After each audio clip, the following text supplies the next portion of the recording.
Let me start by saying how glad I am to be in this august assembly.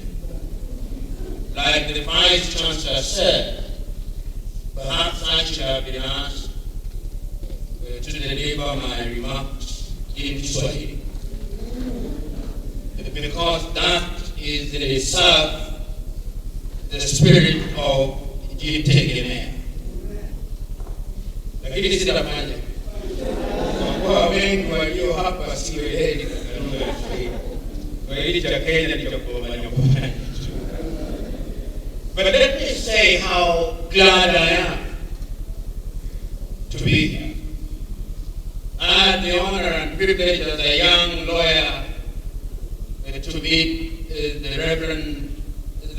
very Reverend John Gant when I worked at the law firm of Waruhiu and Mwite, where I also met Dr. Bloss. And I can say that even in those early days, having been a curious young man, I had read about some of his works. I'd had the advantage of reading the speech that he had delivered in 1971 at Princeton, where the whole idea of selfhood had started emerging. In many quarters then, some commentators were beginning to ask whether Jitegemea was a slogan or a philosophy. Today we can say that it is a philosophy. And the reason why we can say so is that we have had the advantage of seeing the growth process of an idea that was mooted very early on and which over the year has matured. Those of you who have had the advantage of reading this book will note that it starts with a speech delivered in 1971 and concludes with a sermon delivered in 1988. That in itself helps to demonstrate that this idea was maturing. And if you look at the very carefully chosen poems that were written sometimes when he was airborne, you can begin to see that the very Reverend John Gatu thought about this idea of Jitegemea in a very deep way. Those of you who have once again had the advantage of reading the epigraphs that are to be found at the beginning of the book, he starts with what he describes as a Bukinabe proverb, that he, and I'm adding she, who sleeps on a borrowed mat will never sleep easy. And one can begin to understand what he was grappling with. One can begin to understand what he was grappling with because there is a sense in which Africa still finds herself in a very unfortunate space. Those of you who are older will remember that the very process that makes legitimate the whole idea about Jitegemea has a long history. This mother continent is a continent that has been abused and continues to be abused. You will remember that this continent, which remains diverse, has borne the brand of slavery.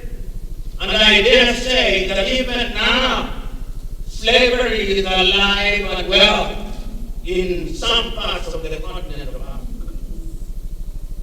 This continent bore the brand of being arbitrarily divided into what are now 54 countries. This continent then fought the battle of decolonization But the question is, apart from having new flags, national anthem, and sometimes national slogans, are we really decolonized? These are questions that are alive in our mind.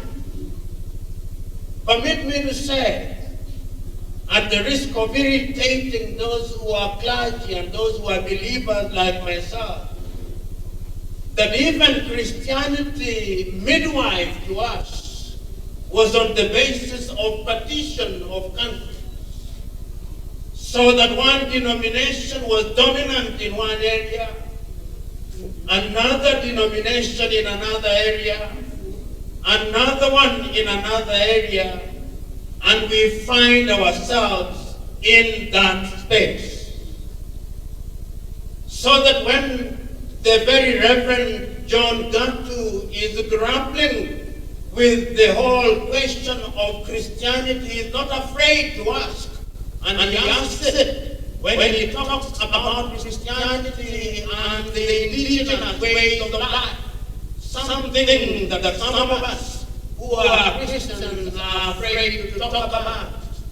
And yet, he mentions this, because even when we are Christians, we sometimes find ourselves in a space of spiritual confusion. He grapples with those issues. He grapples with issues that may be described as ecumenical. He does not allow himself to be imprisoned in theology. He does not allow himself to be dogmatic about critical issues. He does not allow himself to be imprisoned by certain dictators, which in his view do not allow us to enjoy the full flavor and splendor of Christianity and God.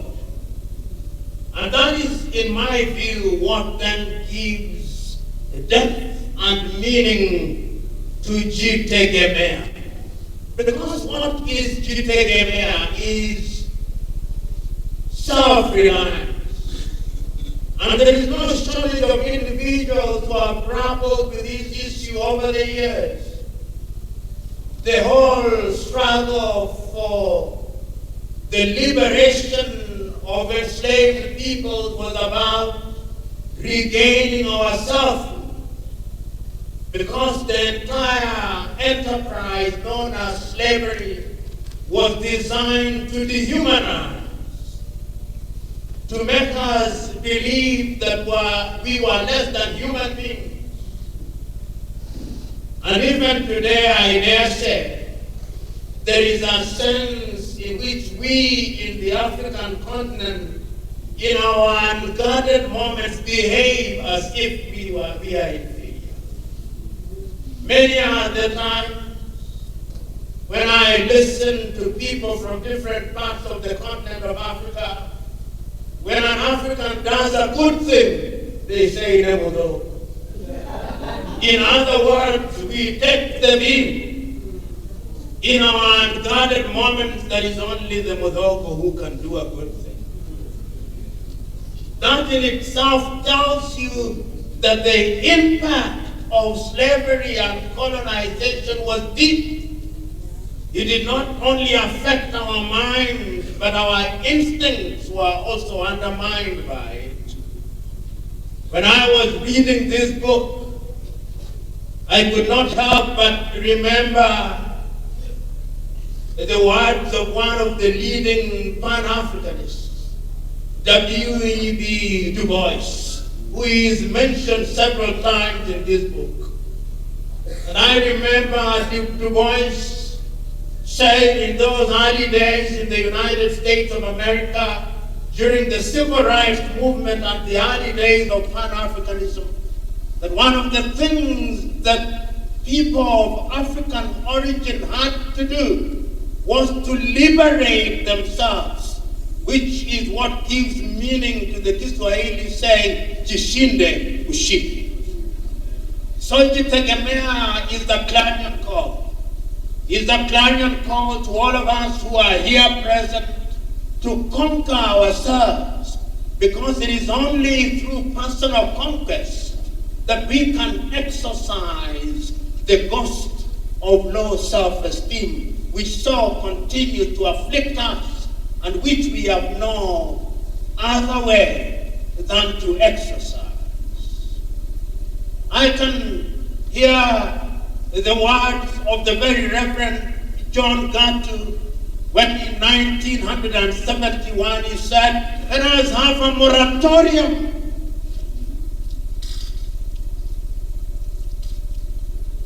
on foreign aid and foreign assistance." Because history has demonstrated not once, not twice, but times without number, that what is called aid is sometimes debilitating, and it retains you in a perpetual state and stage of childhood.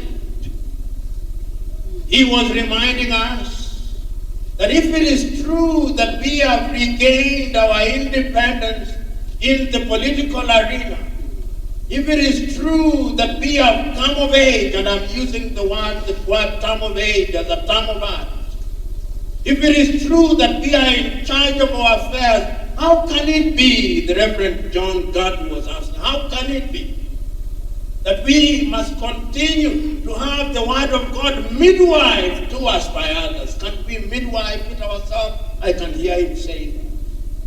I can hear him saying, how can it be that when we want to build our churches, we must still allow others to build it for us? Are we children of a lesser God? I can hear the very Reverend John Gatu posing that uncomfortable question.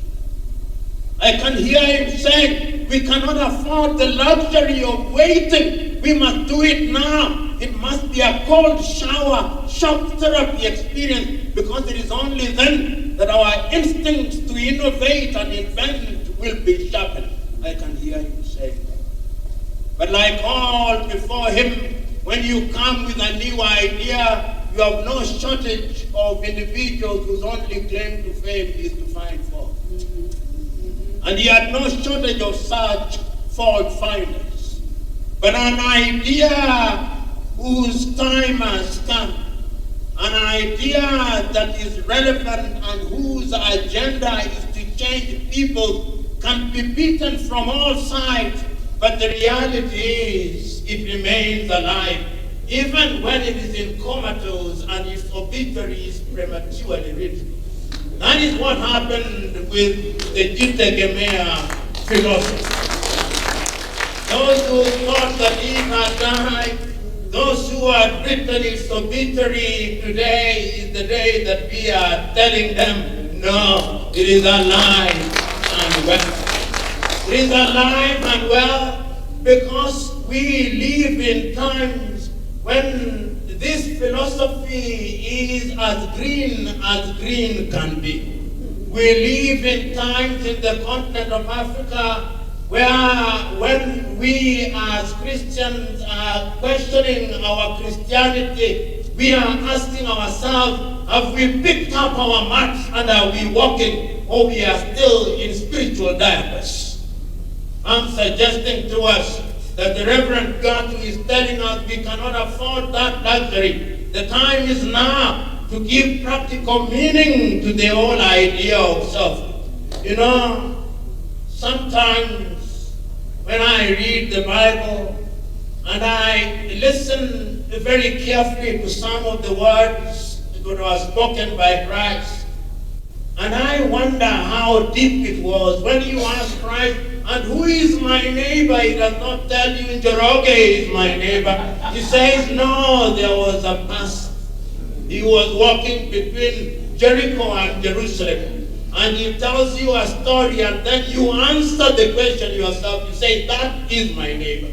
The Reverend John Gatu, in that very same spirit, is telling us, what is selfhood? What must we do in order to be truly liberated? What is it that we must do as Christians? What is it that we must do as believers? What is it that we must do to give practical meaning to the words of Christ, even in our diversity?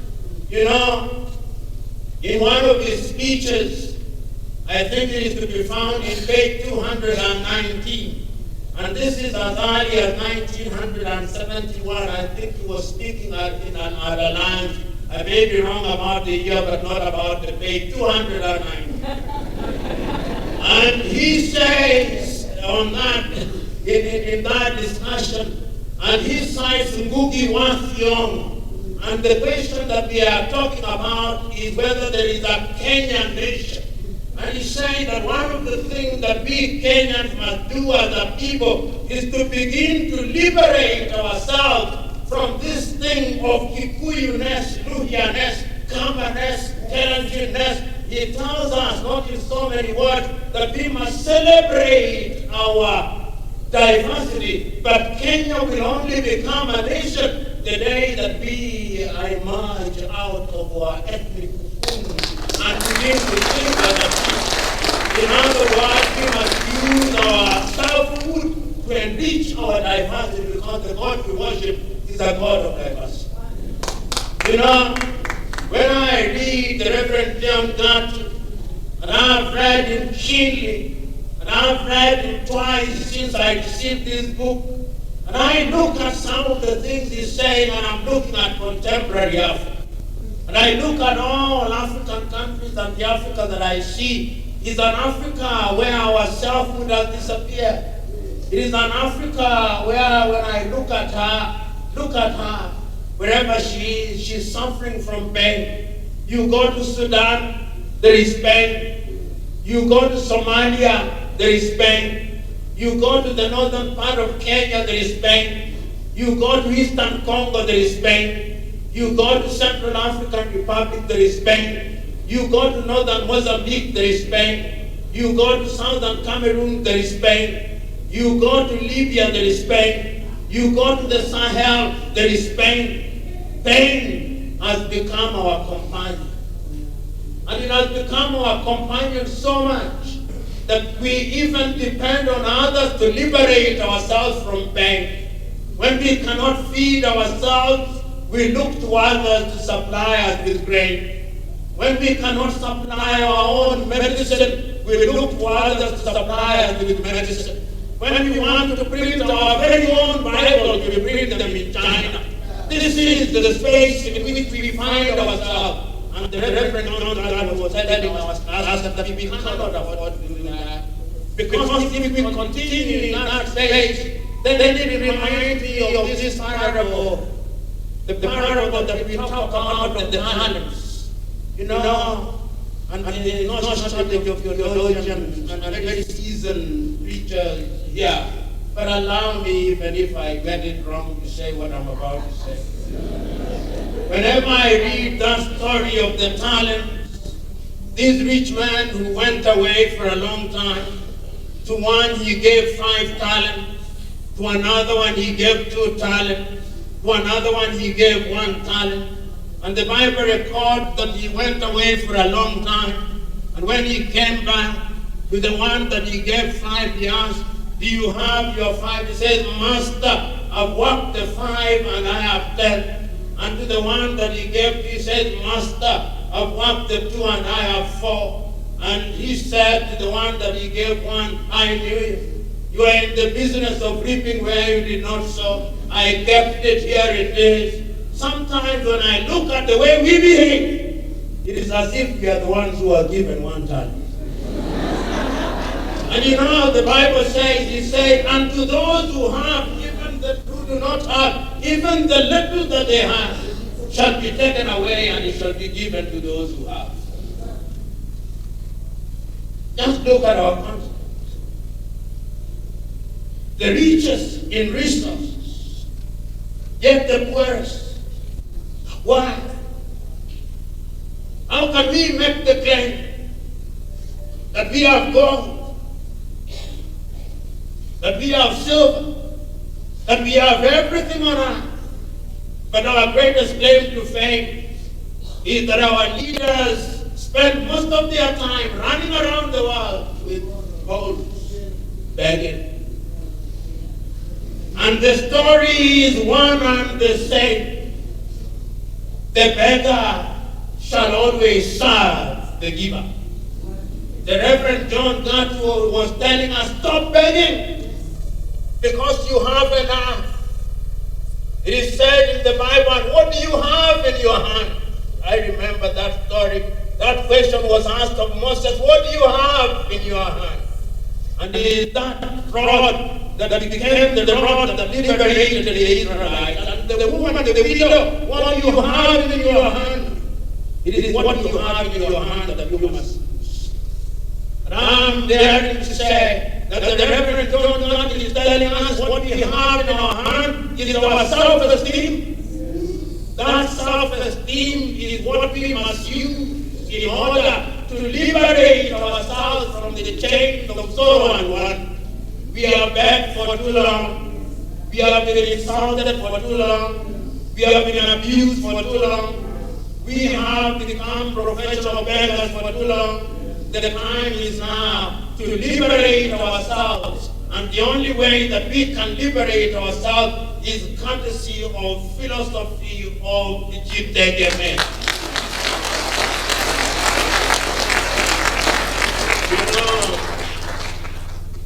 Many years ago, the great Tanzanian President Mwalimu Julius Kambarage Nyerere was asked in Kiswahili, siri ya maendeleo ni nini?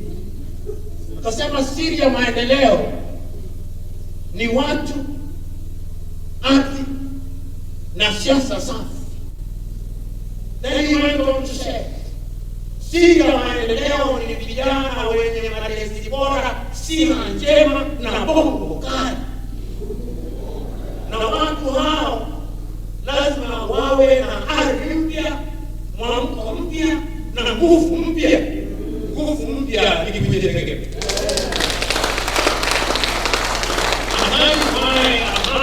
We are gathered here this afternoon. We are gathered here this afternoon to say a few things to ourselves. We are gathered here to tell the very Reverend John Gatto, wherever you are, and write the book. Go out there and write the book and read it and understand it. The Reverend Professor Joroge has spoken about the book and has told you how great it is. Go out there and find, like the Christians of Puea, confirm to yourself that what he said was not mere concoction, but it is actually truly found in this book. Go out there and wear the spirit of courage in the knowledge that those who are truly courageous actually remain what the Reverend John Gatto has told us to Jitegemea. To Jitegemea. Kwa hiyo wazalendo wa Kristo mlio hapa, langu ni waombeni. Falsafa tuliyo nayo hapa ya kujitegemea ni jambo ambalo kila Mwafrika, kila mzalendo ana jukumu la kizalendo kuhakikisha kwamba amejinasua kutoka kwa minyororo ya kutojiamini na kuhakikisha kwamba amejikita katika njia ya kutekeleza majukumu kama binadamu ambao sisi ni wana wa Mungu, na jukumu letu ni kuhakikisha kwamba Afrika tunajikomboa. Ninapozungumza sasa, Afrika hatujajikomboa kisiasa, tuna bendera, tuna nyimbo za taifa, lakini bado tu watumwa. Kiuchumi hivi sasa hata katika taifa letu la Kenya, kitu ambacho kinatukera ni kwamba tuna ushuru za kupita kiasi. Vitu hivyo vinakuja kwa kuwa hatujajikomboa. Mambo yetu yanaendeshwa na wengine wala sisi. Jukumu letu kama wazalendo wa Kenya na wa Afrika ni kuhakikisha kwamba tumekuwa huru. Na jambo la mwisho, lazima tukumbuke ya kwamba mwachamila ni mtumwa. Kwa hivyo jukumu letu sasa ni kujihamasisha, kuhakikisha kwamba sisi kama Waafrika, sisi kama Wakristo tumejikita katika Ukristo. Na kuna Ukristo wa aina mbili. Kwa wale ambao wako hapa ambao hawa ni makasisi. Kuna Kristo halisi na kuna Ukristo uchwara. Tunapozungumza sasa, kuna Ukristo uchwara ndio imetamalaki. Jukumu letu ni kuhakikisha kwamba tumekumbatia Ukristo halisi, na tutafanya hivyo kwa kujitegemea.